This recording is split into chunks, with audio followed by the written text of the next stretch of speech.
Philippine Business Review, your daily source for the most critical stories in the financial world. Tune in next time for the latest financial news impacting the world economy.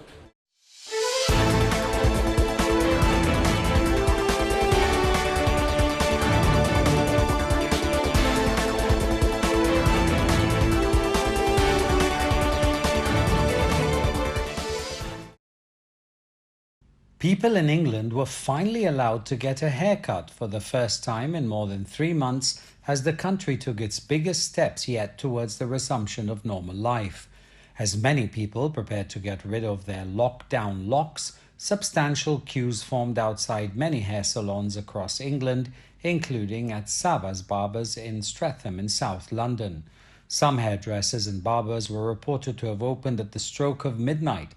Pubs, bars and restaurants were also welcoming new customers in England, but the devolved nations in the United Kingdom, mainly Wales, Scotland and Northern Ireland, have been setting their own timetables for easing lockdown restrictions. In Coventry, hairdresser Peter Johnson said he was apprehensive about returning to work under new conditions, which require the use of personal protective equipment and additional sanitizing of the workstation. Prime Minister Boris Johnson called on people to behave responsibly, respect social distancing regulations as the risk of a resurgence of the coronavirus remains, but he also stressed the importance of supporting businesses. Movie and theatre fans from around Thailand are donning masks and taking care to social distance as they come to Bangkok this weekend to bid a final farewell to the Les Sala Theatre.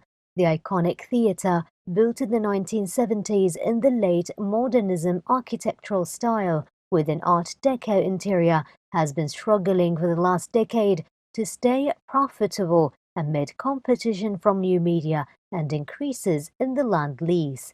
The coronavirus pandemic and all the social restrictions it has brought has dealt a final blow to the theatre located in the heart of Bangkok. Nanta Tansasha, whose family runs the theatre, said her father, Piset Tansasha, who is a pioneer in Bangkok theatres. He opened 3, including Sala, which is in the Siam Square shopping area. It had a glamorous opening on New Year's Eve in 1970. The Undefeated, starring John Wayne and Rock Hudson, was the first movie screened in the cinema.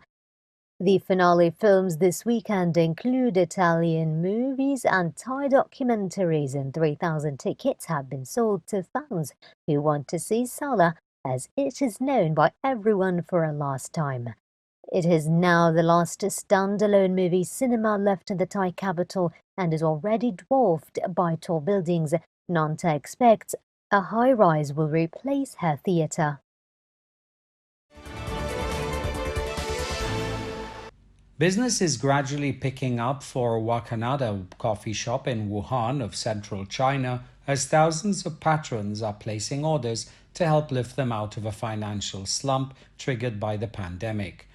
Wakanda Coffee Shop became well known across China for providing free coffee for medical workers at nearby hospitals every day since January the 26th, 3 days after the city's lockdown. Located at the most famous shopping street in Wuhan, the coffee shop was hit hard by the pandemic, but this did not deter staff who continued to operate at full tilt, delivering free coffee to nearby hospitals to show their support for the medics fighting the disease on the front lines. With only 7 members, including an Iranian barista who chose to stay in the city, the shop continued to deliver 500 cups of coffee every day to nearby hospitals for more than 2 months. Touched by this story, people on the internet came out in support of Wuhan. They placed orders online across the country for the medical workers so as to help the coffee shop from its financial burden. During the lockdown, the shop received around $425,000 worth of orders.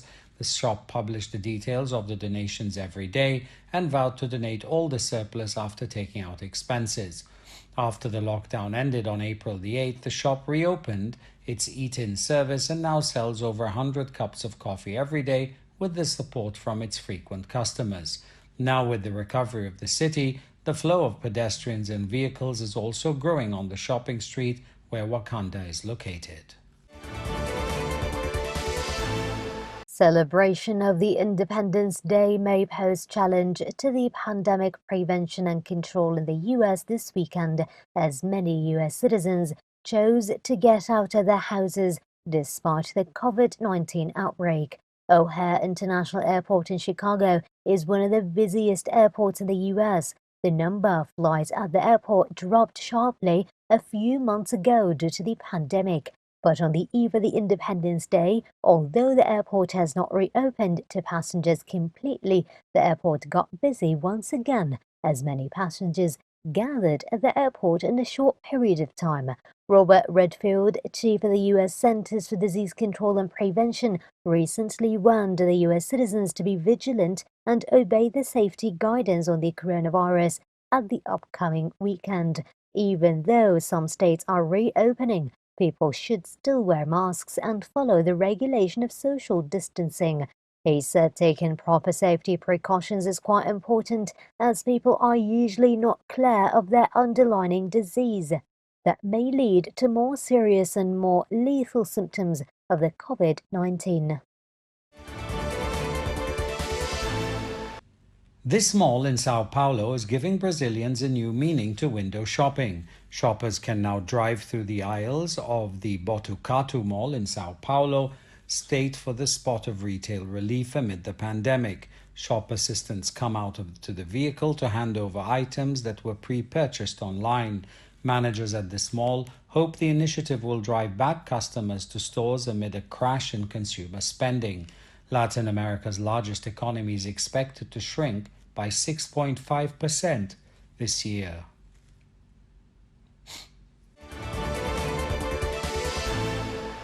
People walked in thick crowds through the downtown streets of Lima, a day after Peru entered the final stage of its economic reopening, ending a months-long lockdown to try and contain the spread of the novel coronavirus. Even with the crowd, shopkeepers said their own economic forecast was grim.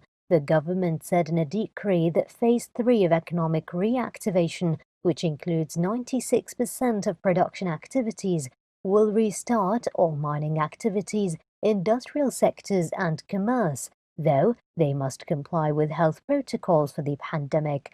Restaurants and shops will reopen to cater to a limited capacity of customers. Officials are also weighing health protocols for resuming domestic air and land transport.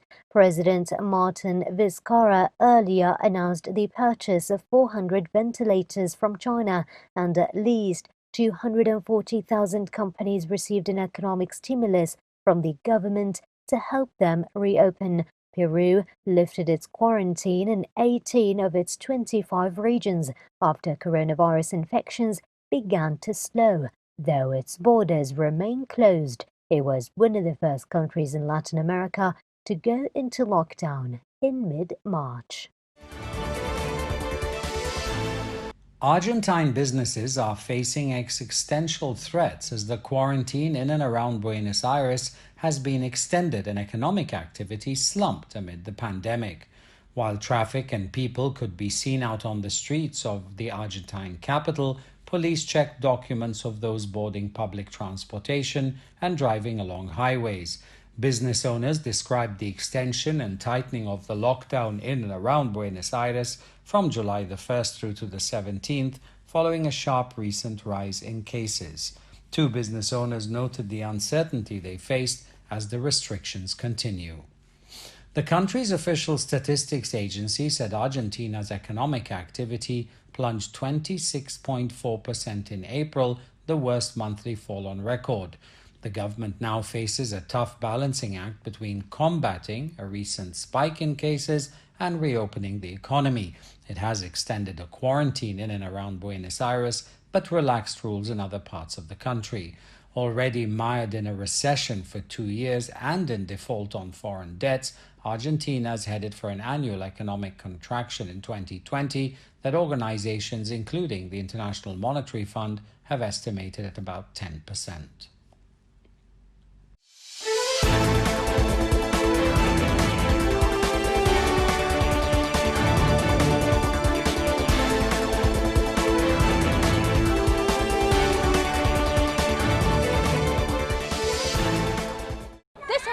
Business Review, your daily source for the most critical financial stories. Tune in next time for the latest financial news impacting the world economy.